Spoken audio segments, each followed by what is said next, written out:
ரோஹிணி,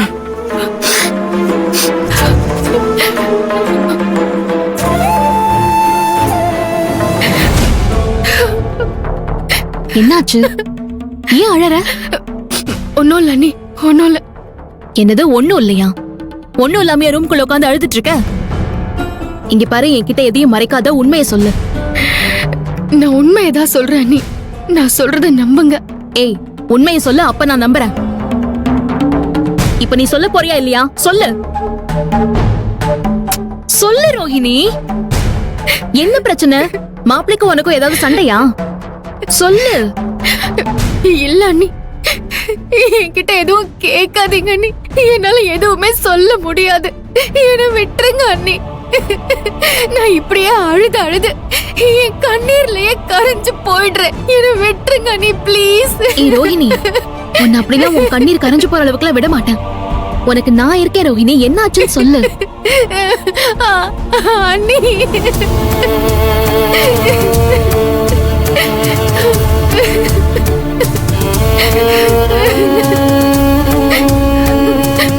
என்னாச்சு ரோஹிணி?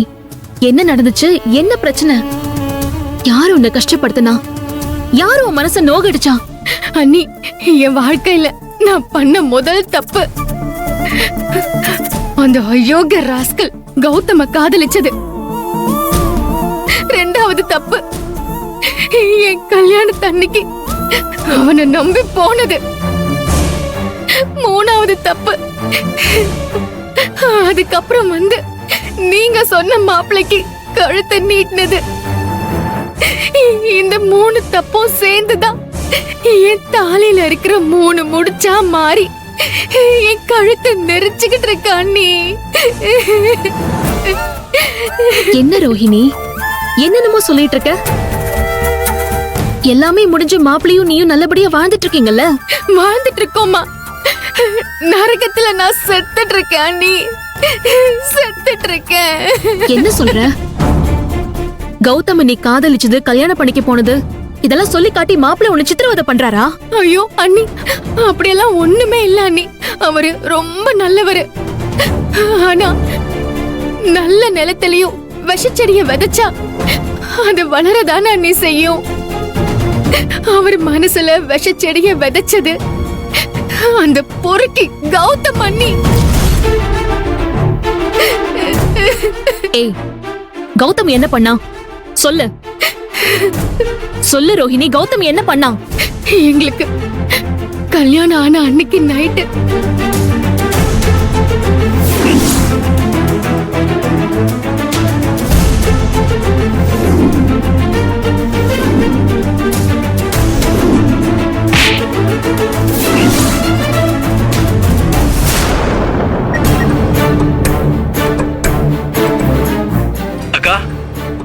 நானே உங்களுக்கு ஃபோன் பண்ணணும்னு நினைச்சுக்கிட்டே இருந்தேன்.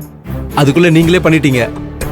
நீங்க சொன்ன மாதிரி ரோகிணியோட புருஷனுக்கு நான் எடுத்த செல்ஃபி போட்டோ அனுப்பி வச்சிட்டேன்க்கா. அக்கா, அங்க இந்நேரம் ரோகிணிக்கும் அவ புருஷனுக்கும் நடுவுல ஒரு பெரிய பூகம்பமே வெடிச்சிருக்கோம்க்கா. பூகம்பம் வெடிச்சிருச்சு கௌதம். ரோஹிணியோட வாழ்க்கை இடிஞ்சு தரமட்டமாயிருச்சு. அக்கா, என்னக்கா சொல்றீங்க? நீங்க நிஜமா தான் சொல்றீங்களா? உங்களுக்கு எப்படிக்கா தெரிஞ்சது? ஒருவேளை ரோகிணி ஃபோன் பண்ணாளா? இல்ல கௌதம், அவளே இங்க வந்துட்டா. அவளே வந்துட்டாளா? என்னக்கா சொன்னா? அவளுக்கும் அவ புருஷனுக்கும் ஏதாவது பிரச்சனைன்னு சொன்னாளா? அவ யாரு? சரியான நெஞ்சழுத்தக்காரியாச்சே. அப்படிலாம் அவ சொல்லுவாளா? ஆனா அவ வாயை திறந்து சொல்லாததெல்லாம் அவளோட வாடி போன முகமும் கலங்கி இருந்த கண்ணும் என்கிட்ட எல்லாத்தையும் சொல்லாம சொல்லிருச்சு. அக்கா, அந்த ரோகிணிய கல்யாணம் பண்ணாம ஏமாத்தினப்ப கூட எனக்கு இவ்வளவு சந்தோஷம் இல்லக்கா. இப்ப மனசுக்கு ரொம்ப சந்தோஷமா இருக்குக்கா. நான் டோட்டலா செம்ம ஹாப்பிக்கா. நானும் தான் கௌதம். நாம என்ன பிளான் போட்டாலும் அது கடைசியில சொதப்பலா போய் முடிஞ்சிருச்சேன்னு நினைச்சு நான் ரொம்ப அப்செட்டா இருந்தேன்.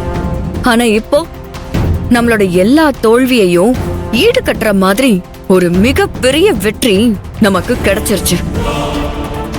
குமரகுருவே ரோஹிணிய வாசல் வரைக்கும் கொண்டு வந்து விட்டுட்டு போயிட்டான். இனிமே அவன் வருவான்னு எனக்கு தோணல. இதுக்கப்புறம் ரோஹிணியோட வாழ்க்கை பூரா வாழ வெட்டிதான். அக்கா, போதும்க்கா, இது போதும். இல்ல கௌதம், எனக்கு இது போதாது. அவளுக்கும் அவ புருஷனுக்கும் பிரச்சனை. இனிமே அவளால புகுந்த வீட்டுக்கு போக முடியாது.